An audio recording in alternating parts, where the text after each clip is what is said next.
തുടരുകയാണ് യുദ്ധം.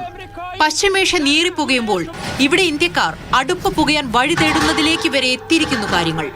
ഹോർമുസ് കടലിടുക്കിലെ നിയന്ത്രണം അതേപടി തുടരുമെന്ന് ഇറാന്റെ പുതിയ പരമോന്നത നേതാവ് മുജ്തബ നിലപാട് കടുപ്പിച്ചതോടെ പ്രതിസന്ധി ഉടനെയൊന്നും ഒഴിയില്ല എന്നും ഉറപ്പായി.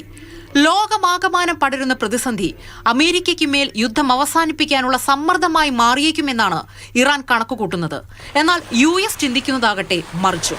ഹോർമുസിലൂടെ കടന്നുപോകാൻ കപ്പലുകൾ ധൈര്യം കാണിക്കൂ, എസ്കോർട്ട് തങ്ങൾ നൽകാമെന്ന് അമേരിക്ക പറയുന്നുണ്ടെങ്കിലും സാഹചര്യങ്ങൾ ഒട്ടും തന്നെ അനുകൂലമല്ല. യുദ്ധം മുറുകിയതോടെ രാജ്യാന്തര എണ്ണവില ബാരലിന് $100 കടന്ന് മുന്നേറുകയാണ്. വില കുതിച്ചതോടെ റഷ്യൻ എണ്ണയിൽ മനം മാറ്റത്തിന് US തയ്യാറായിട്ടുണ്ട്. കടലിൽ കപ്പലുകളിൽ കെട്ടിക്കിടക്കുന്ന റഷ്യൻ എണ്ണ വാങ്ങാൻ രാജ്യങ്ങൾക്ക് 30 ദിവസത്തെ അനുമതി നൽകിയിരിക്കുകയാണ് US.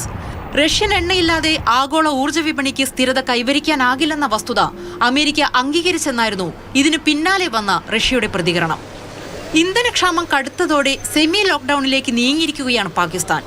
വിലക്കയറ്റമേറിയതോടെ ചെലവ് 20% വെട്ടിച്ചുരുക്കി പാക് സർക്കാർ.